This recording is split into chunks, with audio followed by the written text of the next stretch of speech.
هل فعلا المشرف أهم من المدرس؟ وإيه الفرق بين مشرف السنتر ومشرف المدرس؟ وإيه الأسلحة اللي المفروض تبقى مع المدرس عشان ينزل سناتر كتير أو يشتغل بقوة في مصر؟ وهل فعلا المشرف ليه إيد في نزول المدرس اللي شغال معاه سناتر كتير؟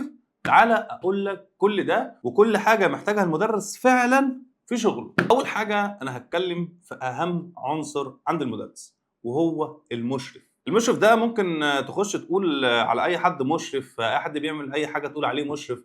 انما كلمه مشرف في مجال التدريس دي كلمه كبيره قوي وما بتتقالش لاي حد.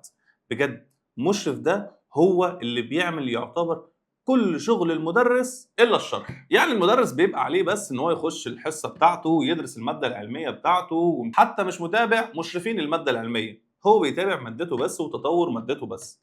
انما كل الشغل الباقي هو المشرف.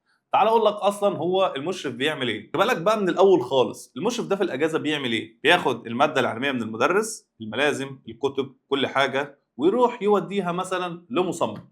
المصمم بيشتغل على الحاجه دي، وهو طبعا بخبره المشرف في المجال بيقول ان هو المفروض احنا هنشتغل ملزمه كل حصه، او هنشتغل كتاب في الترم الكامل، او هنعمل ايا كان اللي بيحصل في المجال في الوقت ده. وبيقول للمصمم يشتغل ازاي، وبيشوف المنافسين شغالين ازاي وبيحاول يعلي عليهم. والمصمم بيبدا يشتغل بلسان المشرف ويبدا يعمل الحاجه فعلا والمشرف يشوفها ويبدا يديها للمستر او بتوع الماده العلميه عشان يراجعوا عليهم. وبعد كده المشرف ياخد الحاجه دي يوديها المطبعه ويقول له مثلا احنا هنشتغل بدايتنا مثلا 1/8 او 5/8، والمطبعه بتشتغل على الاساس ده. طبعا في كذا طريقه في نظام المطابع، في بتشتغل اللي انت بتدي الفلوس كلها بتاعت الشغل، او انت بتسلم دفعات. يعني مثلا الشغل ب 200,000 جنيه، هو بيسلم المطبعه 50، وال 150 دول بيتقسطوا لما بيبيع الكتب او على مدار الترم. وده 90% من الناس شغاله كده. يعني المشرف دلوقتي طبع الحاجه، مين اللي هيوزعها؟ هو برضه اللي بيوزعها. ومش معنى بقول لك ان هو اللي بيعمل كده هو بنفسه، بس هو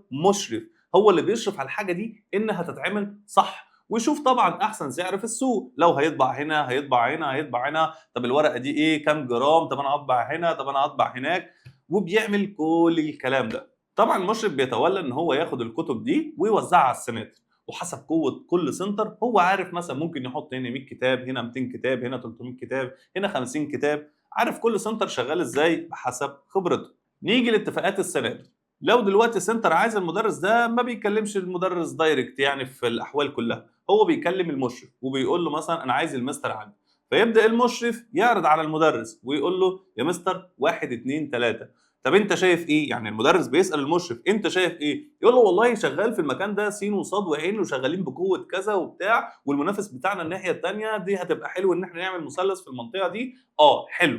او يقول له لا وحش، والمدرس بيقتنع بكلامه لان دي خبرته. نيجي لبدايه الكورس. المشرف طبعا هو اللي بيقول للمدرس نبدا الكورس امتى، وده بيبقى حسب جدول المدرسين كلها، والناس هتبدا امتى لازم يبقى معاهم في نفس اللاين. حتى الميعاد في السنتر في حاجه اسمها المرايه، ودي كل المجال عارفها، بس ممكن يكون حد في بدايه المجال مش عارف يعني ايه مرايه. المرايه دي هي تقسيمه الست او السبع ايام اللي المدرس بيديها. يوم السبت هيروح فين، الساعه كام، من كام لكام. بمعنى ما ينفعش مثلا اروح 3 سناتر في اليوم، واحد في فيصل وواحد في المرج وواحد في حلوان. عشان كده اسمها مرايه. انت شايف ايه؟ انا شايف ان النهارده ال3 اماكن دول فيصل، مكانين فيصل، واحد دقي حاجه جنبهم، 2 فيصل، واحد حدائق الاهرام. هي دي المرايه. واقسم الحد هيبقى ايه، والاثنين هيبقى ايه، والثلاثه هيبقى ايه، وادي للمستر اجازه فين، وهل هيشتغل الاونلاين في انهي يوم وادي له اجازه، وهيعمل ايه بعدها. فهو المشرف مسؤول عن المرايه والمواعيد، وان طبعا الميعاد ده ما يتضربش مع السنتر ده، ما يتضربش مع ان هو نفس ميعاد مدرس تقيل في الحته دي عشان لخبطه المواعيد. لحد كده والله هي شغلانه متعبه جدا، ده لسه هو ده 10% من اللي بيعمله المشرف. نيجي لبدايه الكورس. هو طبعا بدايه الكورس بيقول للمدرس هو هيبدا يوم كام، وبيقول له في الكورس هتعمل ايه، مش كماده علميه بس كشغل. لان شغل الكورس التاسيسي هو بيبقى 50% ماده علميه، وال50% التانيين انه يحبب الطالب او يريح الطالب في حصه المدرس ده. فيقول له مثلا س وصاد وعين بيعملوا كذا كذا، والسنه اللي فاتت حصل 1 2 3 جمع المدرس ده، والسنه اللي قبلها حصل مع 1 2 الكلام ده وجاب. وبيجمع كل ده ويشوف كاريزما المدرس اللي عنده. اصل مش كل المدرسين زي بعض، في مدرس فعلا ينفع يهزر وهو عنده كاريزما الهزار، في مدرس هو جد ولو خرج بره الجد هيقع. والمشرف دي نظرته ونظره السوق، وهو دايما على حق. بدأنا الكورسات التأسيسية، المشرف بيبدأ يشوف الطلاب، بياخد رأي الطلاب، بياخد داتا الطلاب ويتواصل معاهم. يعني السنتر ده جه فيه 200 طالب مثلا، خد الداتا بتاع ال 200 دول وخلى المشرفين الباقيين يكلموا الطلبه الحصه الجايه ويقول لهم فين، ويعمل لهم مثلا قناه واتساب، وقناه واتساب مثلا لسنتر كذا، مجموعه كذا، سنه كذا، ويعمل حاجه ان هو لو الحصه الجايه جم 150 يشوف ال 50 دول ما جوش ليه؟ هل حد تاني كلمهم يروحوا سنتر تاني؟ هل هم اتوزعوا على نفس المدرس في كذا حته تاني؟ هل هم ما عجبهمش حاجه في المدرس؟ طيب لو ما عجبهمش حاجه في المدرس بيرجع للمدرس ويقول له يا مستر محتاجين نغير واحد اتنين تلاته لان الطلبه مثلا ما بتقبلش الحته دي، مثلا المدرس سي بيضرب، سي بيقول حاجه، لا يا مستر خلينا نتفادى الحته دي. مش بيقل من نفسه انما بيواكب اللي هو حواليه. وطبعا مش كل السناتر بتقبل انك تاخد الداتا، بس لو السنتر هو اللي بياخدها قول له يعمل كده. المستر مشكورا ادى اول حصه، اللي بيستلم الظرف ويشوف العدد ويشوف العدد مقابل ده وكام حاله دخلت والحالات دي فعلا حقيقيه ولا لا، الكتب اللي خرجت بكام، كل ده بيشوفه المشرف. دخول الطلبه، الواجب بتاعهم، الحاجه بتاعتهم، ده حضر، ده سنتر، ده اونلاين، الطلبه بتسيبنا ليه، الطلبه بتيجي من عند مين، هنسلمهم كتاب بدل الكتاب، كل ده المشرف. المستر هيصور في استوديو، فلازم المشرف بيتفق مع الاستوديو، والمستر هيجي لك من الساعه كام للساعه كام، وهيصور ايه وهيتعمل ايه. المنصه هتاخد الفيديوهات من الاستوديو، او لو نفس المكان فالحصص دي هتترفع امتى، انا عايز كيو ارات عشان اوزعها على الطالب لو كان واجب او حصه اونلاين في النص، فدي مع المشرف. شغلانه المشرف كمان ان هو مرايتك، بتشوف فيه كل حاجه، بتشوف العدد بيزيد عندك ليه، العدد بينقص عندك ليه، المنافسين عاملين ايه، المدرس ده عامل ذهبيه الاسبوع الجاي، نعمل يا باشا ذهبيه ونجمع العيال ونعمل ذهبيه اكبر، ده عامل حصه خرايط انا هعمل نص المنهج، ده عامل كذا انا هعمل كذا، ممكن اعمل نفس الحاجه. المشرف بيقول لي ايه اللي انا اعمله يجيب الطلبه في الوقت ده. طبعا دي مش تجاره، بس ده تشغيل دماغ، تشغيل دماغ وللمصلحه. هو كده كده الطالب لو ما فهمش مع المدرس ده هيمشي مهما كان بيعمل ولو معاه اكبر مشرف في الدنيا. بس المشرف شغلته هنا مش بقول لك انه بيكبر شغل المدرس، هو بيساعد انه يريح المدرس، والمدرس لو فعلا مرتاح وذهنه صافي هيأدي في طاقته كلها، هيعمل اقصى ما عنده، وساعتها الطلبه فعلا هتحبه وتحب ان هي تبقى معاه. فهي دي شغلانه المشرف، بتنمي المدرس، بتخليه بدل ما دماغه هنا ودماغه هنا ومع المصمم ومع عنده 10% طاقه بيروح يديها في الحصه، فتبدا عيال تمشي من عنده ما يعرفوش بتمشي ليه فيمشي الباقي، فكده المدرس وقع. انما المشرف فايق لكل الكلام ده ومخلي المدرس ما يفكرش في اي حاجه، خش يا باشا انت ليك السبوره بس. طبعا المستر بيتابع الماده العلميه مع الماده العلميه، بس اللي بيتابع متابعه الماده العلميه مع الطلبه هو المشرف.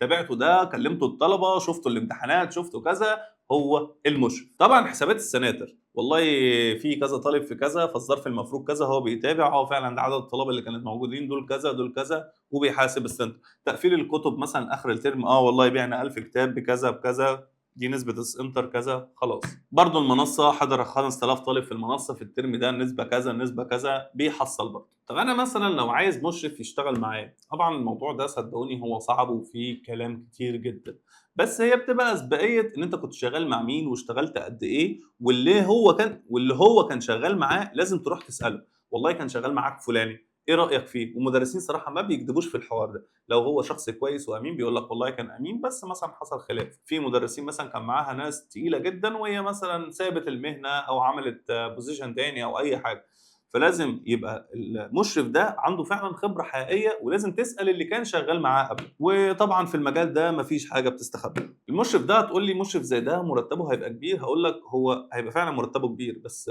انت بدل ما تجيب 5 اشخاص تدي لكل واحد مثلا 5000 او 4000، هو هيبقى واحد.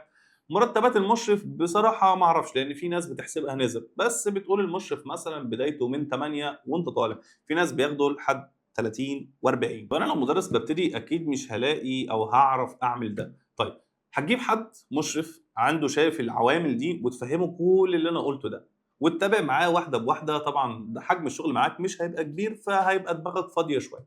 تبدا تتابع المشرف ده واحده واحده وهل بيعمل التاسك اللي عليه ولا لا، وتتابع معاه عملت كذا عملت كذا عملت كذا، ويكبر ويكبر المشرف معاه. وده حصل مع ناس كتيره وما شاء الله الاثنين لحد دلوقتي ناجحين. طبعا المشرف ده بيبقى علاقاته كويسه قوي باصحاب السناتر والمشرفين الباقيين، فلو معاك مشكله مع حد او في حاجه حد بيتكلم على حد او يعني الخلافات اللي احنا بنشوفها دي بيحلها معاك برضو، وبيبقى هو واجهتك في مجال التعليم. يعني نقدر نقول المشرف ده هو شريك النجاح بتاعك، سواء معاك طالب، معاك 10، معاك 100، معاك 100,000، انت محتاج مشرف. وكل مشرف على قد الامكانيات اللي انت عايزها، يمكن مش عايزه في حاجات بس اكيد محتاجه معاك. ايه الفرق بين مشرف المدرس ومشرف السنتر؟ تعالى يا باشا لمشرف السنتر الجميل. مشرف السنتر ده بيبقى مسؤول اول حاجه عن الناس اللي عنده. والله المشرف ده مين اللي هيشتغل عندي السنه الجايه، بيشوف كده والسناتر اللي جنبه مين مفايرل فيها، مين معاه عدد، مين عامل مثلا لقطه حلوه في مكان بعيد عني لو جبته هنا هيفايرل ويجيب. وطبعا المشرف بيبقى عارف مين المدرس اللي يجيبه منطقه شعبيه ومنطقه عاديه ومنطقه اي كلاس، لان كل مدرس ليه منطقه بيشتغل فيها، والمشرف هو الوحيد اللي بيبقى عارف ده يشتغل فين. بيجيب المدرس ويعمل له كورس تأسيسي، ويعرف يقول للطلبة في عندي مدرس جامد واحد واثنين وثلاثة وبيعمل وأعمل له، ويقول للمدرس يعمل كمان إيه في الحصة في الكورس التأسيسي، لأنه عارف المنطقة بتاعته وعارف طالب المنطقة بتاعته، ويبدأ فعلا يدخله على عدد كويس. وبرضه لو المدرس مش قوي مش هيعرف يقعد حد، ولو المدرس مش لايق على المنطقة دي مش هيقعد حد. ممكن تبقى مدرس جامد جدا في فيصل وتروح حلوان مفيش. ليه؟ هي مناطق، وهي كل منطقة وليها شغلها، وده المتعارف عليه في مجالنا. طبعا مشرف السنتر لازم يفضل كل شوية عارف مين شغال. الطلب اللي عنده ده لو بيحضر 4 مواد وفي مادة ما بيحضرهاش يشوفه بيحضرها عند مين، ويحاول يجيب الشخص الخامس ده حتى لو في آخر الدنيا. وطبعا هو المدرسين اللي هم في محافظات كتيرة وجم القاهرة والجيزة دول هو اللي جايبهم المشرف ده. ليه؟ بتتفرجوا على مين يوتيوب، بتتابعوا مين اونلاين، بيصاحب الطلبه، يعرف عنهم كل حاجه. طب انتوا محتاجين ايه الفتره دي؟ ذهبيه مراجعه الوحده الاولى، مستر ما تعمل مراجعه الوحده الاولى وهتجيب، والطالب فعلا يروح له. هو مشرف ده بيقرا دماغ الطالب اللي في السنتر، ولو قريت دماغ الطالب فهي نفس دماغ الطلبه اللي في مصر كلها، هتعرف تشغل المدرس ده كويس قوي. بيبقى عارف ياخد الميعاد من المدرس امتى عشان يحطه قصاد المدرس نفس الماده اللي قصاده، عشان الطالب لو ساب ده يروح ده بسهوله جدا، لانه نفس الميعاد مش هيلخبط الجدول بتاعه. ودي طبعا يعني من ذكاء المشرفين بتوع السناتر، لان هم بجد ناس بتفهم. بيشوف الصفقات، شوف الناس اللي مفيرله، مين اللي هيجيبه يشتغل هنا، مين اللي هيجيبه مش هيشتغل، بيبقى خلاص عارف كل حاجه، عارف الطالب ده هيشتغل مع مين ومش هيشتغل مع مين، عارف مين يجيبه في المراجعات، مين يجيبه من كورس تأسيسي. شايف مدرس مقصر عنده شويه فيبدا يكلمه، ولو كلمه وما جابش بيرفعه السنه اللي بعدها. وده برضو المتعارف عليه في المجال. طبعا الحسابات المشرفين مع المشرفين بقى في الكتب وفي الحصه وفي الظرف وفي كل حاجه. طبعا من اقوى واحسن الحاجات اللي بيعملها المشرف في السنتر انه بينزل قدام المدارس. وصدقني هو مهما كنت انت جامد جدا، حتى انا كاحمد خالد ما اقدرش انزل قدام مدرسه واجمع داتا بسهوله. بيبقى حوار كبير قوي هناك. وانا اعرف مشرفين كده بيجيبوا عربيه مليانه هدايا ويطلعوا يقفوا مايك ومش عارف ايه وتعالى ومش عارف ايه، ويوزعوا بقى المواعيد بتاعتهم وتعالى خد كذا وياخدوا الداتا بتاعتهم. ودي حاجه بجد هي صعبه جدا. انت ممكن تبان لك سهله وان انت تقف قدام مدرسه، صدقني انت لو دماغك مش في وسط راسك الموضوع هيبقى كبير عليك. فدي من الحاجات اللي الناس شايفاها ممكن تكون سهله، وهي من الحاجات بجد الصعبه بجد. ويمكن هي اللي بتجيب 90% من الشغل في السنتر. والمدرس بيخش بيشوف لا ان الطلبه دي جت بسهوله. صدقني الطلبه دي ما جاتش بسهوله، الطلبه دي جت بتعب ناس بجد تعبوا. وطبعا اللي بيحصل ان المدرس ممكن لو مش امين على السنتر او الطلبه ياخد الطلبه دي ويروح مكان تاني. ودي من الحاجات اللي مش كويسه اللي بتحصل في المجال. ايه بقى الاسلحه التانيه اللي محتاجها المدرس؟ هو معاه مشرف خلاص داير كل الكلام ده، انا محتاج مثلا مصمم للبوسترات، وكده كده المشرف هيتعامل معاه، بس هو المدرس محتاج مصمم مثلا.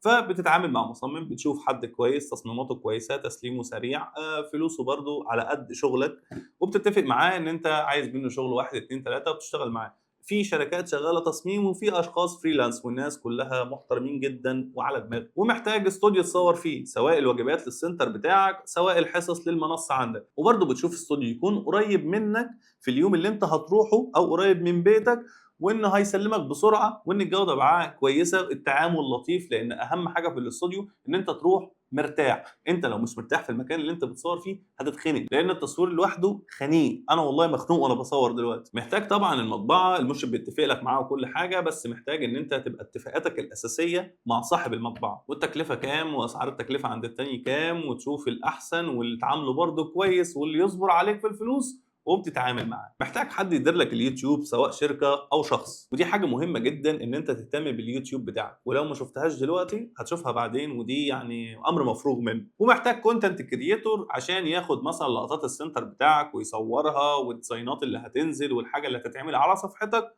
وينزل. طبعا حوار التصميم والتصوير واداره اليوتيوب والفيسبوك والكونتنت كرييتور ممكن شركه تتولى لك ده، او اشخاص زي ما قلت لك. من الاسلحه اللي انت محتاجها العلاقات. دايما خلي علاقاتك كويسه بالمجال، زمايلك، المدرسين، المشرفين، اصحاب السناتر. ما تعاديش حد، صدقني هتحتاج كل الناس، واللي انت شغال قصاده السنه دي السنه الجايه هتشتغل معاه. ليه؟ هو المجال متقلب. المكان اللي انت مش هتشتغل فيه دلوقتي هتشتغل معاه بعدين، المشرف اللي مش شغال معاك هتشتغل معاه بعدين، صاحب السنتر نفس الكلام، الشركه التسويق اللي انت شغال معاها بكره تشتغل مع اللي قصادها.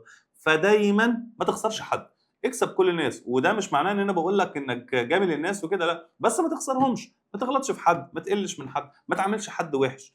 اكبر المدرسين في المجال ده انا عارفهم والله العظيم، بيخش السنتر من اصغر واحد لاكبر واحد في المكان بيسلموا عليه وبيدوا له الاحترام بتاعه، ودايما تلاقيهم محبوبين من اي حد. عارف لو الدنيا كلها حاربتهم الناس دي مش هتحاربهم، الناس دي معاهم، الناس دي عارف تبقى قاعدين في قاعده كده يشكروا فيك بس، ودي صدقني والله العظيم احسن حاجه. ما تخليش حد يذكرك بسوء، ما تعاديش حد، ما تجيش على حد عشان ما يقولش ان انت جيت عليه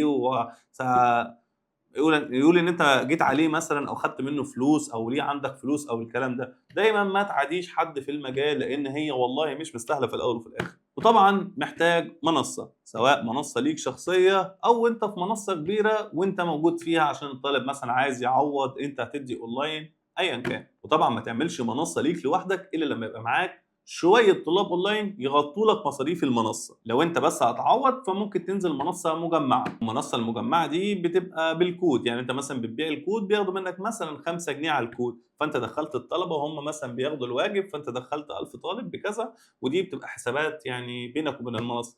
وفي منصه ب 2 جنيه على الطالب عادي جدا. او انت تعمل منصه لنفسك برقم مثلا وخلاص، او انت مثلا تعمل منصه لنفسك وتريح دماغك. وفي حاجه صغيره بس نسيتها، مشرف المادة العلمية. لازم يبقى معاك مدرس مادة علمية شاطر، لأن شطارته من شطارتك. هو اللي بيحط الامتحانات، هو اللي بيجاوب على أسئلة، يعني هو أنت. فأنت لازم تختار حد شاطر جدا. وأخيرا أحب أقول لك نصيحة كان ناس كتيرة نفسها تسمعها من زمان. ما تخليش حد يتولى كل شغلك وأنت مغمض. دايما تبقى موجود، دايما تبقى عارف الاتفاقات. القرار بيبقى ليك في الأول وفي الآخر. ما تخليش حد يشتغل معاك بنسبة، اشتغل بشغلك. كل واحد بيعمل شغل مقابل مرتب. ممكن تتفق على نسبة لو انت بتكبروا مع بعض، يعني انت مدرس وهو مشرف وانتوا الاثنين بتكبروا مع بعض، تقول والله ده مش مشروع لينا احنا الاثنين، على قد ما هاخد انت مثلا هديك نسبة كذا، وده بيبقى اتفاق كويس. انما ما تجيش انت عشان تعوز انك تكبر او تنزل سناتر كبيره او تعمل اي حاجه ان حد يستغلك ويقول لك هياخد منك نسبه. ما تقبلش ان حد ياخد منك نسبه. صدقني ده رزقك انت وشغلك انت. لو هتبدا، لو لسه بتبدا، ابدا بنيه خالصه لله، انك توصل معلومه للطلبه كلها، وانك تاخد ثواب اكتر من انك تاخد فلوس. واتقي الله في كل حاجه بتعملها، حتى لو عملت حاجه تسويقيه تبقى برضو انت من جواك بتعمل الحاجه صح، ومش بغرض انك توري الناس ان انت كويس، على قد ما توري مادتك العلميه كويسه. لان ده والله العظيم هو اللي بيبقى عند الطالب، يقول لك اه المدرس ده شاطر، انا فهمت منه او ما فهمتش منه، مع انه ممكن ما يكونش بيحضر معاك وبيحضر مع حد بيرقص وكده. بس اللي هيقوله الطالب بينه وبين نفسه ايه؟ اللي هيقوله الطالب وهم قاعدين مع بعضهم في قاعده ما فيهاش حد، اللي هيقوله الطالب في البيت ايه؟ لو ليه اخ صغير هيقول له روح عند مين؟ ده اللي بيبقى. وربنا ما بيباركش في اي حاجه غلط. صدقني اي حاجه هتعملها غلط او انت عارف من جواك انها حرام او انت شاكك ان هي حرام، ما تعملهاش. اتقي الله، اتقي الله في كل طالب عندك. هو جاي يدفع لك فلوس مقابل حاجه، اديله الحاجه كامله. ما تتجملش، ما تجودش مع الطالب. اعمل حاجتك واعمل حاجات تسويقيه، انا ما بقولكش لا، انما ما تدعيش الايمان عليه. ما تدعيش الاخلاق عليه، اعمل اللي انت شايفه صح، اعمل اللي انت يرضيك قدام ربنا، اعمل اللي انت لو ده ابنك او اخوك الصغير ترضى ان هو ياخده مقابل الفلوس دي. انت ما تعرفش ولي امره تعب قد ايه في الفلوس بجد، ما تعرفش قد ايه الناس دي ممكن تكون معهاش غير الفلوس دي في البيت اقسم بالله، ومديها لابنها عشان يروح يحضر درس عشان يستفاد. راعي ربنا في كل حاجه، وصدقني هو ده اللي بيبقى. وربنا لو بارك لك في الشغل، لو بتكسب جنيه والله العظيم هيكفيك طول عمرك. لو كسبت مليون جنيه وربنا مش مبارك فيه ولا هيبقى معاك يوم والله. فاتقي الله في الشغل، راعي ربنا في كل خطوه بتاخدها. بص، عايز تنجح في المجال بجد في اي مجال، بس عايز تنجح في المجال ده، قبل ما تاخد اي خطوه قول هي حرام ولا حلال. هاعمل كذا هو حرام والّا حلال؟ هاعمل كذا حرام والّا حلال؟ وكل اختيار والله العظيم خدت فيه الحلال هاعمله، أقسم بالله العظيم ربنا هيبارك لك. النهارده، بكرة، السنة الجاية، بعد 10 سنين، حتى لو ما خدتش الثواب حتى لو ما خدتش الثواب في الدنيا، حتى لو ما خدتش الثواب في الدنيا هتاخده في الآخرة، والآخرة طبعًا هي دار الحق. وإحنا كلنا شغالين عشان العمل عبادة بس، ما بننافسش بعض على حاجة، ما حدش فينا هيكسب حاجة من الدنيا والله. هو بتاخد الثواب بتاعك بس والعمل الصالح وتطلع بيه على ربنا، وهو يا جنة يا نار. فأنت عملت إيه؟ عملت عمل كويس يدخلك الجنة، والّا اتلهيت في الدنيا وقُلت عايز أعمل فلوس وأعمل اسم وأعمل سمعة والدي تي تي ودخلت النار في الآخر وما استفدتش أي حاجة؟ هم كام سنة عايشينهم فزُق الكام سنة دول. فبالله عليكم اتقوا الله في الشغل واتقوا الناس في و... فبالله عليكم اتقوا الله في الناس وفي اولياء امورهم وفي فلوسهم، وراعوا ربنا جدا في كل حاجه بتعملوها، وحطوا اول حاجه في اختياراتكم. واتمنى الناس كلها ربنا يوفقها ويسهل لها في كل المجالات والله، في كل حاجه. واي حاجه عايزينها في اي وقت كلموني وانا هجاوبكم. انا احمد خالد، ودي اي تو زد.